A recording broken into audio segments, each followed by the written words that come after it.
Assalamualaikum warahmatullahi wabarakatuh. Apa kabar semuanya? Alhamdulillah, hari ini kita ketemu lagi di channel Rumah Mas Teguh. Sehat, berkah, dan bahagia.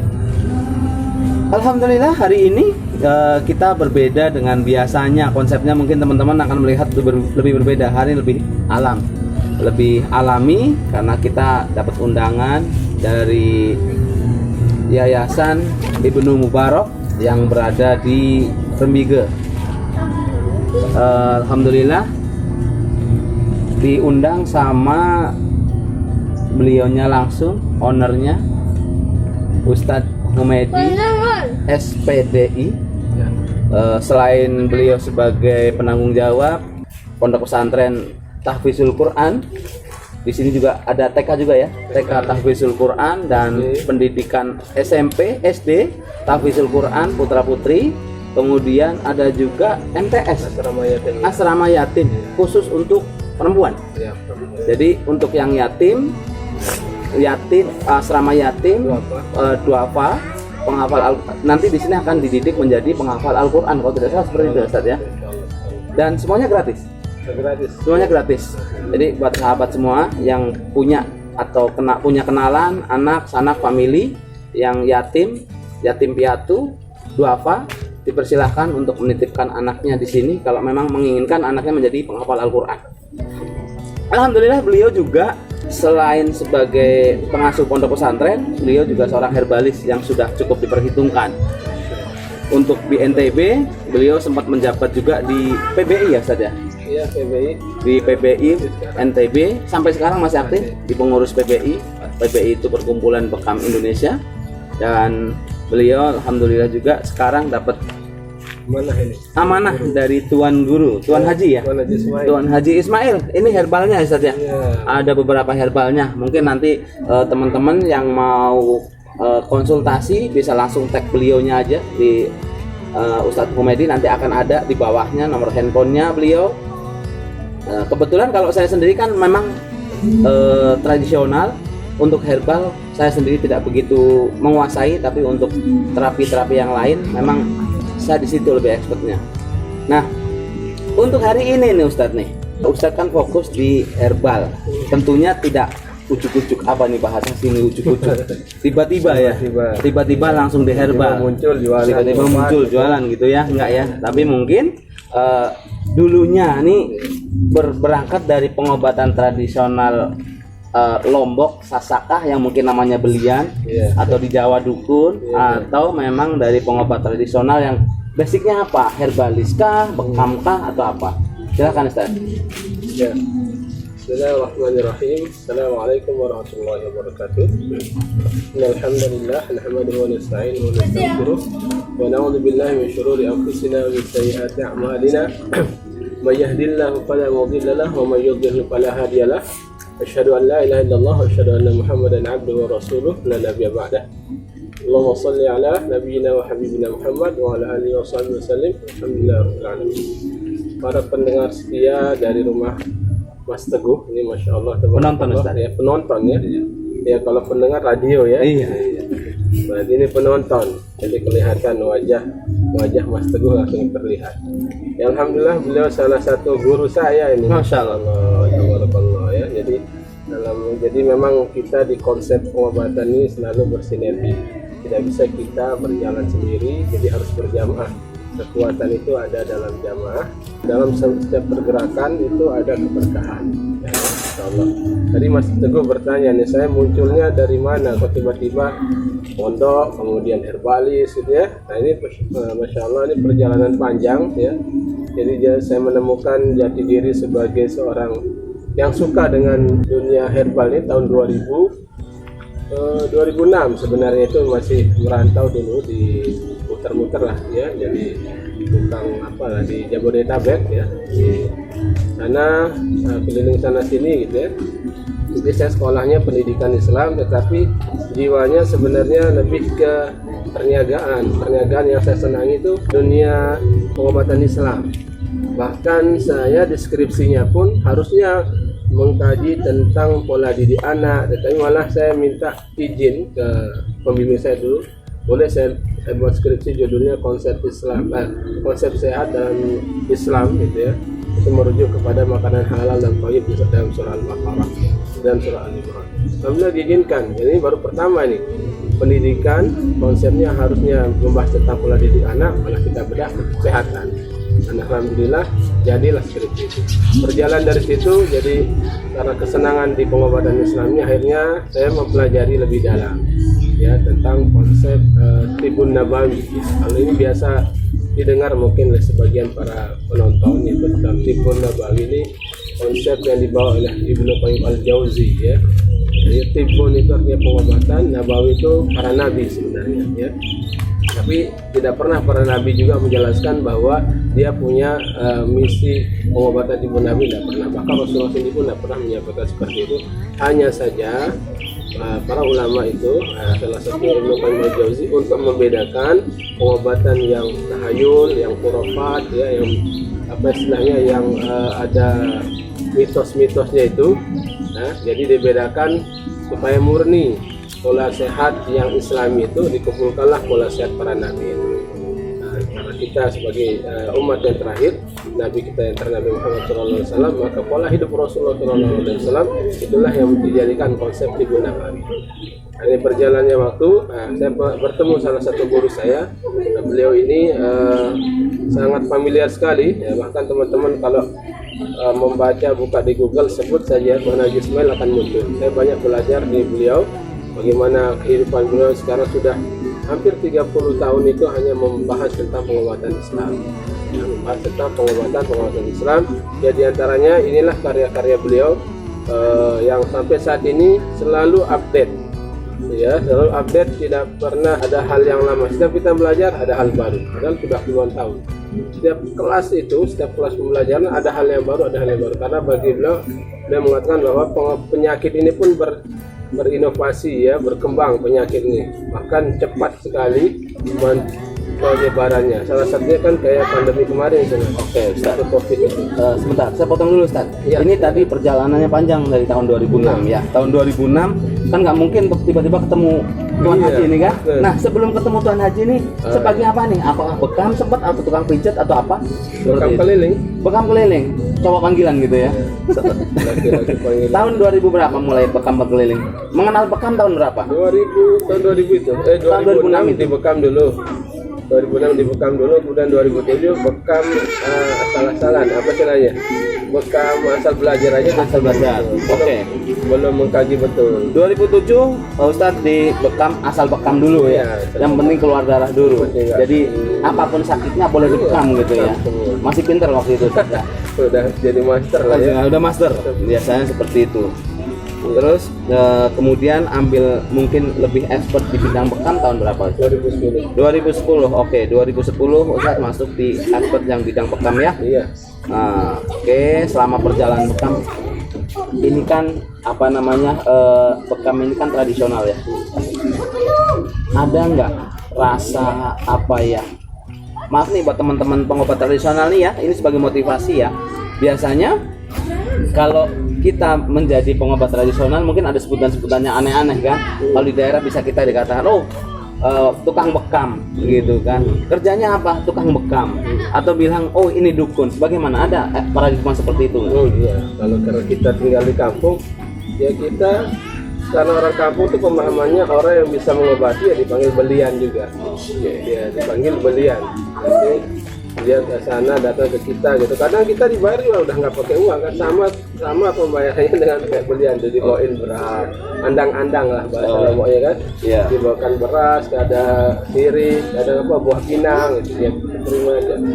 Saya pernah berbekam dan itu cukup lama. Saya dibayar pakai ikan saja. Oke. Ikan, jadi karena pasien saya banyak nelayan, pulang-pulang buat satu baskom ikan yang fresh gitu. Karena sudah dibakar.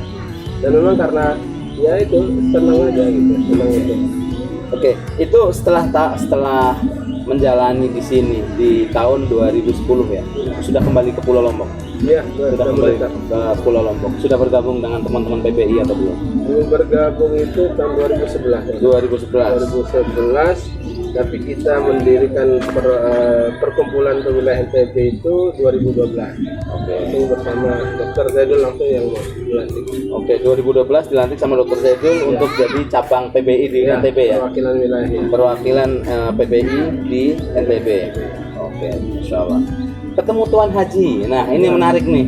Setelah dari Bekam, panjang lebar berjalan sana sini. Nah, kemudian ketemulah sosok Tuan Haji yang begitu inovatif, begitu kreativitasnya tinggi dan begitu pedulinya dengan pengobatan Islam ini. Karena untuk mencari orang yang peduli dengan pengobatan tradisional, pengobatan Islam, pengobatan apapun itu sangat sulit. Jujur, memang kesulitan kita sebagai pengobat tradisional kan keterbatasan kolega link kita ya, keterbatasan link kita dan kesombongan kita kadang-kadang itu penting kita untuk teman-teman semua yang kita baru belajar, teruslah belajar. Jangan merasa bahwa di situ kita sudah cukup, di situ kita sudah pandai. Ya.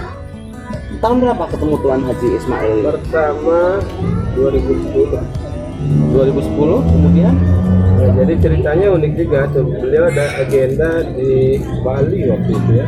Nah, di Bali, tapi kabarlah beliau karena tahu kondisi Bali ini bukan murni Islam, terus akhirnya beliau memilih agenda kelompok. Dan ini tidak direncanakan, dadakan.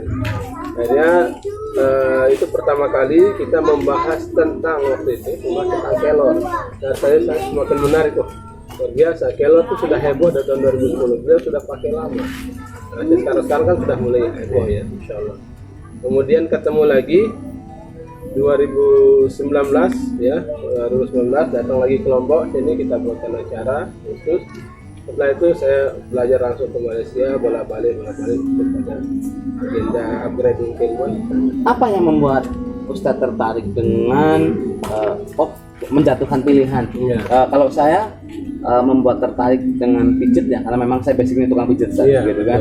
Nah, kalau Ustadz ini kan dulunya pembekam, yang begitu bekam, harganya nggak begitu mahal gitu kan, terus dapat duit. Nah, dengan herbal ini kan, maaf ya, harga ini kan rada kalau kita bilang sebetulnya kalau kita beli untuk melihat kualitas, melihat fungsinya mungkin tidak akan mahal. Tapi buat sebagian orang kan harus berpikir seperti itu. Apa sih yang menarik dari Tuan Haji atau produknya seperti apa? Jadi begini, sebenarnya konsep yang prinsip atau konsep yang dibawa ini nama perusahaannya HPA ya, HPA internasional ya. Nah ini tahun dulu namanya adalah Mator Rahmat ya. Mator Rahmat itu hujan rahmat, itu nama awalnya di tahun 87. Setelah itu berubah menjadi PT resmi Herba Penawar Al-Wahidah. Dari nama itu sudah mengajarkan tauhid pengobatan. Jadi namanya Herba Penawar Al-Wahidah. Herba penawar itu hanya ada satu, Al-Wahid Allah. Jadi konsep beliau adalah bagaimana membuat perniagaan halal, 100% halal. Ini hanya sebagian kecil saja. Beliau punya banyak produk, cuma ini hanya inovasi terbaru beliau. Kalau dulu tuh dia kapsul gitu ya. Nah, semakin di tahun Juni 2021 sekarang dirubah semua konsep seperti ini. Memang ada ceritanya juga. Jadi ada beberapa konsep yang diambil dari hadis Al-Quran, jadi seperti itu. Oh ini dikaji gitu. Ayat ini kenapa? Misalkan contoh ya tentang hikmah dari dari gempa. Gunung Merapi meletus, terjadi retakan gempa. Nah itu setiap ada retakan gempa, kata dia itu pasti ada keluar mineral baru. Itu menghasilkan potensi alam dan bahkan bisa memberikan pengobatan lah dari perubahan perubahan alam di tempat tersebut. Nah, kemudian saya tertarik itu semua rata-rata di sini dia bercampur terapisnya itu dari akupuntur, kompresor, semua. Kita bertahan di Tuan Haji itu karena dari sosok beliau sendiri, sosok beliau itu tawaduknya, ikhlasnya, masya Allah ya. Beliau tidak pernah sebenarnya melihat dari dilihat dari latar belakang kita seperti apa, dia tidak pernah lihat. Semua mau diajar. Mau dia orang baru lulus SD mau belajar diajar. Bahkan yang sudah profesor, dokter, muridnya pun sama-sama belajar dari nol. Oke. Ada konsep pengobatan Islam. Jadi intinya bahwa Ustadz tertarik ini karena di sini ada konsep pengobatan 100% halal. Iya, Intinya itu ya. iya, intinya itu tidak ada subhatnya gitu. Tidak ada subhannya. Oke. Oke, Ustadz. Ya. Selama di NTB lebih banyak di kasus apa yang Ustadz temukan? Karena ini kan herbal banyak nih. Iya. Tentunya pasti ada beberapa herbal yang jadi apa ya namanya, brand pasarnya di daerah-daerah tertentu gitu. Ya, baik. Ini menarik juga nih terkait kalau ditanya apa yang paling banyak pasiennya ya. Sebenarnya kami ini mengalir dalam artian ketika dia muncul herba-herba ini sebelum kami kembali ke Lombok itu ya, jadi herba ini semua spray Pak, semua spray, dulu kapsul agak lambat, jadi dia buat spray itu paling cepat reaksinya 15 menit, paling lama 7 hari. Efek ke pasien mau yang sakit ringan maupun berat. Nah, kita lihat bagaimana testimoni para teman-teman terapis yang di Malaysia itu, masya Allah, tangani kasus-kasus gila, autis, epilepsi, itu izin Allah ya. Lagi-lagi kita kembali bahwa itu sebabnya. Tapi masya Allah, semua ditayangkan videonya, bahkan terapisnya sendiri bercerita bagaimana kasus-kasus berat seperti orang gila, autis, itu insya Allah sembuh total.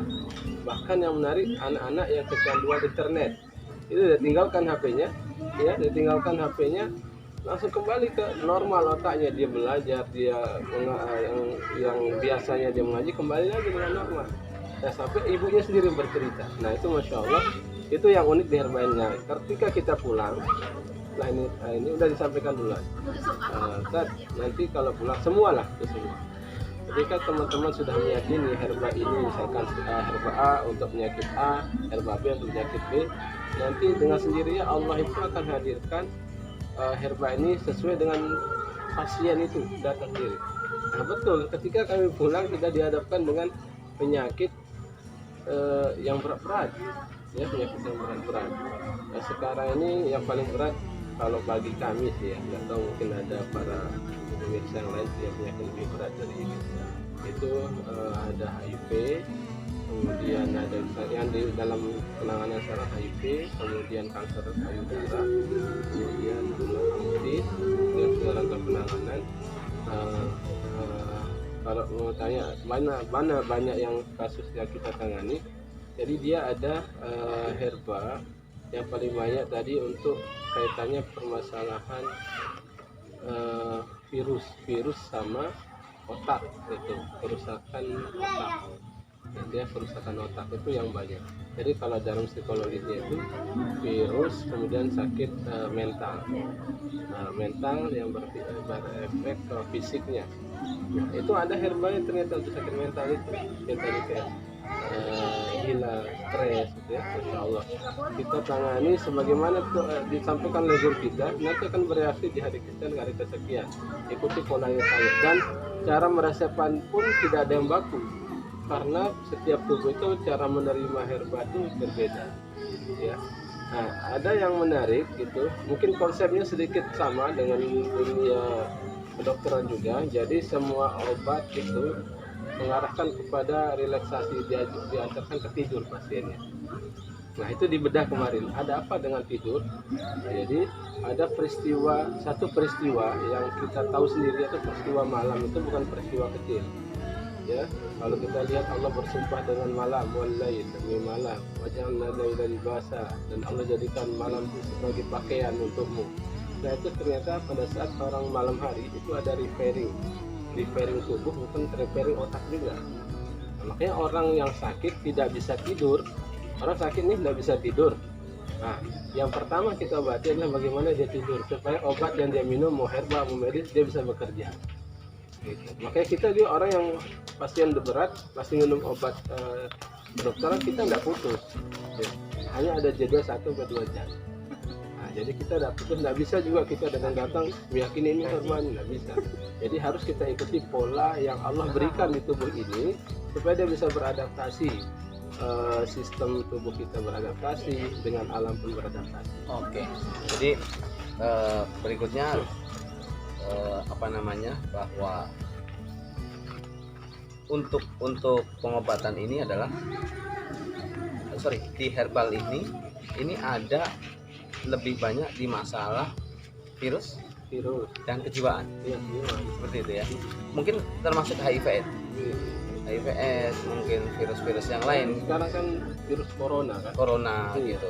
Nah kemarin 2 tahun kemarin semasa 2020-2021 itu omset meningkat, omset perusahaan meningkat-ningkatnya, bahkan mengangkat perekonomian para terapis yang tidak biasa megang uang jutaan diangkat sebab virus stigmanya gitu ya. Karena ada satu herba yang memang untuk virus, Tuan Haji luncurkan untuk virus.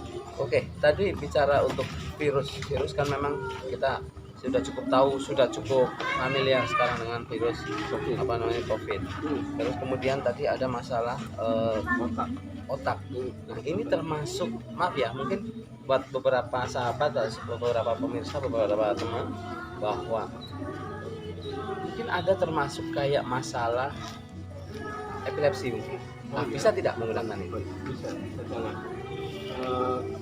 Untuk epilepsi kita pernah menangani dulu ya sama istri pertama.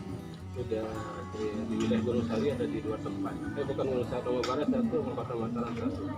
Orang anak yang tidak bisa berbicara 10 tahun karena epilepsi sejak lahir, dia ada keterlambatan menjadi autis juga, kemudian epilepsi juga. Itu Masya Allah kita ikhtiarkan satu herba, yaitu nama herbanya gelombang, wave ini gelombang. Jadi dia bermainnya herba ini di gelombang otak. Anak autis, anak yang epilepsi aktif itu tidurnya tidak pernah 100% lelap, dia masih jalan, masih banyak keinginan. Nah itu kita bagaimana menenteramkan anak itu dengan satu herba wave itu, Masya Allah setelah kita terapi dengan itu satu botol ini. Terus penggunaannya yang unik ya, karena memang pesannya beliau sampaikan ada bahan dari 3 bunga yang memang diambil dari Al-Quran dan Hadis. Bisa di-shoot. Herba ini diambil dari 3 bunga dari Al-Quran dan Hadis. Nah ini herba ini dia pengobatannya di antara azan dan iqamah, berarti 5 kali, 5 waktu ya. Kalau ada azan subuh, nah di saat itu orang tuanya meneteskan herba itu di mata. Jadi kalau kami konsepnya ngobati otak ini gimana, bukan lewat mulut tetapi di mata. Ini unit sarafnya di otak. Oke. Jadi secara masukinnya lewat mata diteteskan. Siap. Oke, Ustadz. Ini begitu panjang obrolan kita. Ya, Allah. Tapi ada satu poin lagi yang ingin saya tegaskan, bahwa kita sebagai pengobatan tradisional, pengobat tradisional, mungkin sebagian yang kita mengatakan bahwa kita sebagai pengobat Islam, seperti itu. Bisa tidak untuk teman-teman yang non muslim mendapat pengobatan ini? Karena kan ada beberapa kayak tadi kan, ada pengobatan yang harus di antara 2 iqomah, ada di antara azan dan iqomah. Itu betul, apa menarik. Bisa tidak untuk orang-orang yang non muslim menggunakan herbal ini seperti itu? Iya. Pengobatan ini kan sifatnya generalis. Orang yang sakit, kita ini muslim yang tertabrak Kristen gitu ya, itu kita tinggalkan. Jadi kita ini kan rahmatan lil alamin. Ketika untuk berobat, siapapun kita bisa obati. Ataupun masalah konsep tadi, konsep tauhidnya mereka menggunakan tauhidnya mereka sendiri. Ada yang unik, ini Tuan Haji ini pernah diundang mengobati salah satu orang Nasrani, kalau tidak salah kemarin dia cerita. Alhamdulillah tertarik dengan konsep beliau, kemudian didoakan Tuan Haji dengan agama beliau, dengan cara beliau didoakan. Habis itu giliran saya mendoakan dengan agama saya. Jadi hubungannya tetap terjalin, pengobatannya tetap terjalin. Jadi ini tidak putus. Memang konsepnya muslim, tetapi untuk pengobatan untuk semua. Apakah dia harus minum azan pada saat itu? Tidak, kami meyakini, Islam meyakini ada satu waktu dia mustajab untuk berdoa. Kalaupun nanti orang di luar Islam, ya, dia meyakini satu waktu tepat untuk berdoa, di saat itu dia gunakan herbanya. Oke Ustaz. Jadi poin bahwa pengobatan Islam tidak hanya khusus untuk orang Islam, seperti itu ya. Jadi siapapun bisa menggunakan pengobatan ini. Silahkan buat teman-teman yang non Muslim, yang Kristen, Nasrani, Hindu, ataupun Buddha, ataupun Konghucu, silahkan kalau mau konsultasi. Kalau mau bertanya-tanya lagi, silahkan nanti di kolom komentar di bawah dan insya Allah akan direspon secepatnya. Oke, Ustadz, terima kasih. Kita sudah dikasih waktu untuk ngobrol asik, sharing asik di tempat yang begitu indah dan ini sebetulnya hangat atau sejuk? Kita duduknya di antara sejuk dan hangat gitu ya. Kita sejuk di tempat memang anak-anak yang menghafal Al-Quran. Hangat, udaranya memang hari ini rada lebih hangat daripada biasanya. Dan terima kasih, tetap sehat, berkah, bahagia. Assalamualaikum warahmatullahi wabarakatuh. Waalaikumsalam warahmatullahi wabarakatuh.